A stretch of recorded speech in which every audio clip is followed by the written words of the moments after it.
Yo les Mougis, c'est Enix. Aujourd'hui, toute nouvelle vidéo. Alors aujourd'hui, on va s'attarder au top 5 des personnages les plus charismatiques, stylés, badass, comme vous voulez, de Dragon Ball Z et de ses films. Alors aujourd'hui, on va pas s'attarder à Dragon Ball, ni à DBF, mais bien à Dragon Ball Z. Allez, sans perdre de temps, c'est parti. À la cinquième place, nous retrouvons notre prince préféré des Saiyajin, Vegeta, sous en japonais Vegeta-sama. Alors Vegeta, franchement, ce n'est pas que parce que je suis un grand fan de lui que il est dans ce top 5 des personnages les plus badass dans Dragon Ball Z. Parce que franchement, quand on voit qu'il a niqué Cell deuxième forme en Super Vegeta ou quand il s'est transformé en Saiyan, en Super Saiyan pour la première fois et qu'il a démoli C19, franchement, on peut pas dire que ce personnage est pas charismatique. Pour moi, il est bien plus charismatique que Goku, mais bon, dans DBS, je trouve qu'il est un peu moins charismatique, mais franchement, dans l'arc Saiyan, Namek et Cell, franchement, Vegeta, top. Et dans l'arc Buu aussi, en Majin Vegeta, je trouve que ce personnage est vraiment très charismatique, stylé, badass. Il vaut sa cinquième place dans ces podiums.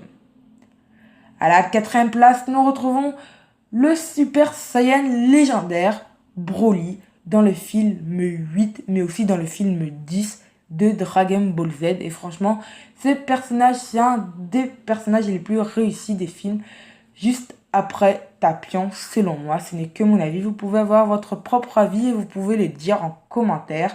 Mais pour moi, Broly est vraiment un monstre de puissance, un monstre de charisme, un monstre de badassitude.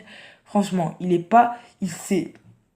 s'occupait de 5 Saiyans, Trunks, Vegeta, Goku, Gohan, Piccolo et tout. Il s'est occupé de tout ça, il avait même pas une égratignure. Bon, dans le film 10, il est un peu moins charismatique. Selon moi, c'est vraiment dans le film 8 qu'il fait sa force et qu'il fait sa quatrième place dans le podium. Mais ce qui fait un peu qu'il n'est pas dans le top 3, c'est que malheureusement, pour moi, il répète trop de cacarottes et ça perd un peu de son charme après.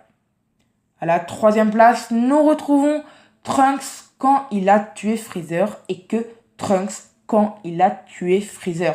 Parce que après, moi, le SSJ Musclor, vous l'appelez comme vous voulez, mais je trouve que Trunks, il est plus badass. Mais quand il a tué Freezer, quand il a fait son mouvement avec les mains et qu'il a décapité Freezer avec son épée et qu'il a tué le roi Cole, franchement, je l'ai trouvé hyper badass.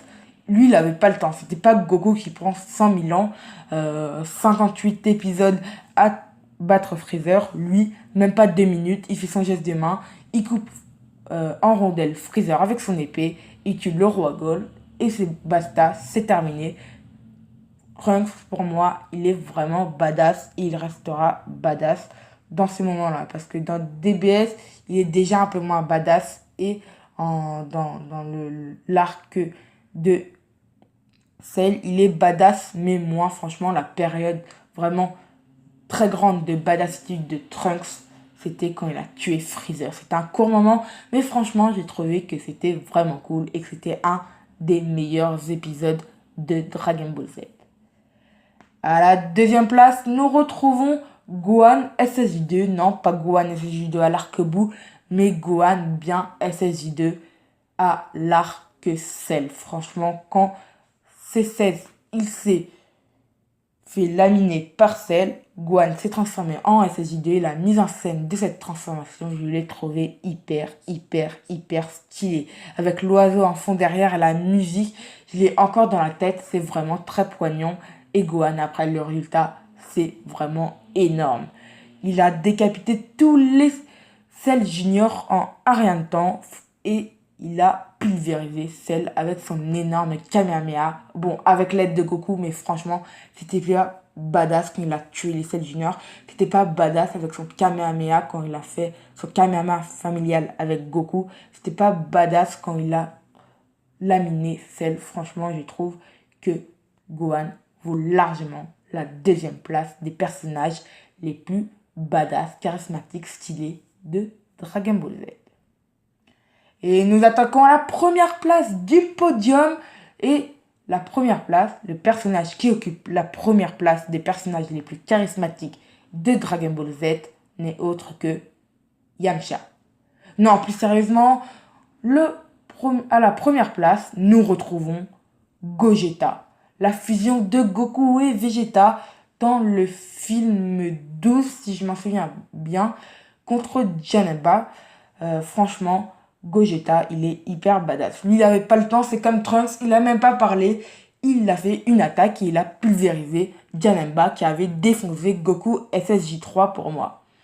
Franchement, Gogeta, il est franchement très très badass. Il vaut sa première place du podium parce que sa apparition n'a duré à peine que 1 minute maximum, mais ça a eu le temps pour faire vibrer tout le monde de Dragon Ball Z. Et franchement, quand il a fait son attaque avec sa boule de ki multicolore et qu'il a fait ses enjambées, franchement, j'ai trouvé ça hyper badass. Donc les Saiyans ce top se termine. Dites-moi en commentaire si vous êtes d'accord. Il y a plein d'autres personnages badass dans Dragon Ball. Freezer, Cell, Janemba, etc., etc., etc. Il y a plein de personnages badass. Mais pour moi, ces 5-là étaient les plus badass de Dragon Ball Z. Si vous avez remarqué aussi, c'était 5 Saiyans. C'est pour dire combien les Saiyans sont badass. Bon, maintenant Gohan, dans DBS, il est plus trop badass. Mais bon, je trouve que vraiment les Saiyans sont vraiment badass dans DBZ et je trouve qu'ils méritent largement les 5 places du podium. Donc les Saiyans, n'hésitez pas à liker, abonnez-vous et moi je vous dis Janet Janet.